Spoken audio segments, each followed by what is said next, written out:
The Mississippi River is the second longest river in North America, flowing 2,350 miles, or just under 3,800 kilometers, from its source at Lake Itasca through the center of the continental United States to the Gulf of Mexico. Hi, I'm Chris May, writer, producer, and host of This Day in Weather History, now in its second year from the Weather Network in Canada. The Missouri River, a tributary of the Mississippi, is about 100 miles or 161 kilometers longer. For these two great rivers to flood would cause a devastation unheard of, given how many millions live along it and have since settled.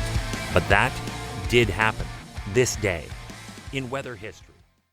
The Great Mississippi and Missouri Rivers flooding of 1993 affected both great bodies of life-giving water and those that feed them along the way. Okay, so a bit of cool history is that the Mississippi received its official title from the Anishinaabe indigenous peoples from Canada and the United States. The group, consisting of the Odawa, Ojibwe, Potawatomi, Oji, Cree, and Algonquin, named the river Mississippi, meaning Great River or Gathering of Water. And in its long and storied history, it has served as the inspiration behind many of Mark Twain's most famous adventure stories, including The Adventures of Huckleberry Finn, The Adventures of Tom Sawyer, and Life on the Mississippi. The saddest tragedy was at Kaskaskia. The bell in an old brick church rang out, signaling the end of valiant efforts to save a 50-foot-high earth-built levee holding the Mississippi away from the 15,000-acre island and its people. An island that itself is the result of another historic flood. Welcome to year 2 of this podcast. Right now, you're listening to the full version of today's story on your favorite podcast provider, but there's also the daily podcast video short. They're shot right here in my podcast recording studio, so you get that perspective, but oftentimes they will include visuals from that day's event from when it happened in weather history. So after listening to the full story, go check out the podcast video short on television or online anytime at theweathernetwork.com/weather history. In the 1800s, it was the territorial capital of Illinois.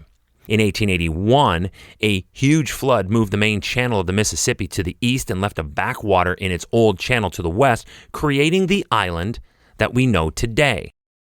Many had fled during the night after a bubbling sand boil erupted inside the levee. Island farmers evacuated most of the women, children, and elderly.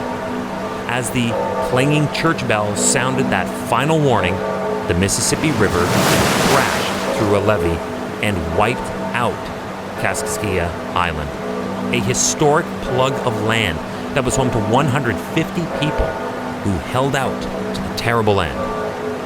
By 2 p.m. on July 22nd, 1993, the entire town was underwater. But about 24 men and several determined families stayed behind to try and save the dike. They kept sandbagging throughout the night while a military helicopter hovered overhead, shining its spotlight so they could see. Across Kaskaskia Island, the only things that could be seen above the rising water were the church steeple from where the bell tolled, the roofs of some 2-story houses, and some scattered treetops. The water was a thick bilge of sewage and farm waste. Officials warned people not to touch it, as it was suspected to be highly bacterial and or toxic. This flood was among the most costly and devastating to ever occur in the United States, with an estimated $15 billion in damages priced back in 1993. That would equate to close to $30 million by 2020. The hydrographic basin affected over 745 miles or 1,200 kilometers in length and 435 miles or 700 kilometers in width, totaling about 320,000 square miles or 830,000 square kilometers. In some categories, the 1993 flood even surpassed the 1927 flood, at the time the largest flood ever recorded on the Mississippi. Hey, do you like the podcast? We'd love to hear from you. If you have an idea, go right now to wherever you're listening to me and rate us if you would, please. It's on a 5-star system, and we would love as many stars as you can afford. So rate us, but then also review us. This way we can always stay on top of how you'd like to see the show evolve. Then remember to subscribe to this podcast. Click the subscribe or follow button right there on the very same podcast homepage you're listening on. You'll be immediately reminded that the next day is ready to listen to, and you also have access to every episode in the archives. It dates back to June 1st of 2020, so there is a lot that we got to get caught up on this day in weather history. Tomorrow is July 23rd. We hit up a state which sees only one tornado per year on average. That's the Patriot State of Massachusetts. But it tripled its seasonal average in one shot, so that had to have been something else. What happened and how shocking the ordeal proved to be is all tomorrow on This Day in Weather History with me, your host, Chris May.